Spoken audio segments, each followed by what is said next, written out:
प्यारे बच्चों नमस्कार, स्वागत आप सभी का आपके अपने YouTube चैनल में। तो अर्धवार्षिक परीक्षा हाफ ईयरली एग्जाम 2022-23 कक्षा 12 रसायन विज्ञान का एक ऐसा पेपर बताने वाला हूं जो आपके इस बार हाफ ईयरली एग्जाम अर्धवार्षिक परीक्षा 2022-23 में आने वाला है।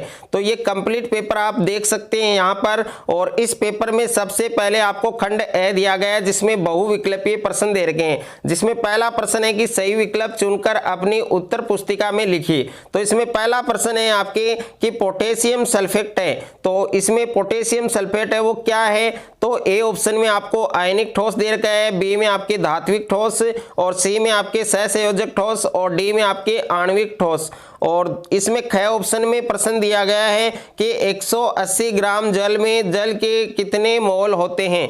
तो इसमें भी आपको 4 ऑप्शन दे रखा है, जो ऑप्शन आपका सही है वो आपको लिखना है। और तीसरा प्रश्न है आपके ग ऑप्शन में कि विशिष्ट चालकता की इकाई है, तो इसमें क्या इकाई होगी, कौन सा ऑप्शन आपका सही होगा वो आपको बताना है। और घ ऑप्शन में प्रश्न है कि प्रथम कोटि की अभिक्रिया के वेग स्थिरांक का मात्रक क्या होगा। और नेक्स्ट है आपके कि निम्न में जल विरोधी कोलाइड है, तो इसमें भी आपके 4 ऑप्शन दे रखे हैं। और नेक्स्ट है कि निम्न में से विस्फोटक यौगिक है, तो विस्फोटक यौगिक है वो आपको बताना है। और उसके बाद में दूसरा प्रश्न है, और दूसरे प्रश्न में टोटल आपको 4 प्रश्न दिए गए हैं, जिसमें पहला प्रश्न है कि सरल घनीय जालक है उसकी संकुलक क्षमता है वो कितनी होती है। और दूसरा प्रश्न है कि मोलरता की परिभाषा लिखिए। और तीसरा है कि तुल्यांकी चालकता किसे कहते हैं। और चौथा प्रश्न है विशिष्ट वेग स्थिरांक किसे कहते हैं।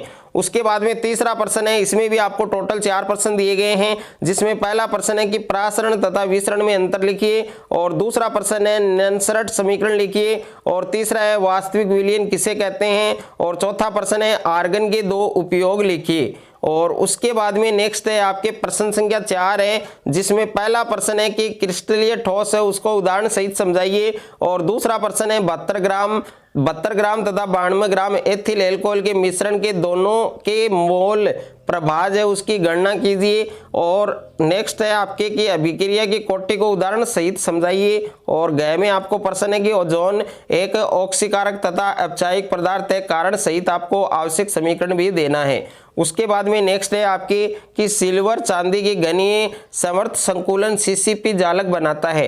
अक्ष किरण विवर्तन अध्ययन द्वारा पता चला कि इसकी एकक कोष्टिका के कोर की लंबाई 408.6 पिकीमीटर है। सिल्वर के घनत्व की जो गणना है वो आपको करनी है। और यहाँ पर चांदी का परमाणु द्रव्यमान आपको दे रखा है। उसके बाद में नेक्स्ट है कि इलेक्ट्रॉनिक विन्यास के आधार पर हीलियम, नियोन, आर्गन और क्रिप्टॉन, जिनोन और आरन की जो आवर्त सारणी है उसमें स्थिति की विवेचना आपको करनी है। नेक्स्ट है सिद्ध कीजिए कि प्रथम कोटि की किसी अभिक्रिया की अर्ध आयु अभिकारक की प्रारंभिक साधनता पर निर्भर नहीं करती, तो ये आपको सिद्ध करना है। नेक्स्ट है निम्न पर टिप्पणी लिखिए, तो इसमें स्कंदन दे रखा है और दूसरा आपको टिंडल प्रभाव दे रखा है। उसके बाद में नेक्स्ट है आपके छठा प्रश्न, जिसमें पहला प्रश्न है उत्प्रेरक वर्धक और उत्प्रेरक विष को उदाहरण सहित समझाइए। अथवा में प्रश्न है शून्य कोटि की अभिक्रिया किसे कहते हैं, और शून्य कोटि की अभिक्रिया के लिए वेग समीकरण है उसका निगमन कीजिए। और नेक्स्ट है विद्युत रासायनिक श्रेणी क्या है, इसके प्रमुख लक्षणों को लिखिए। और अथवा में प्रश्न है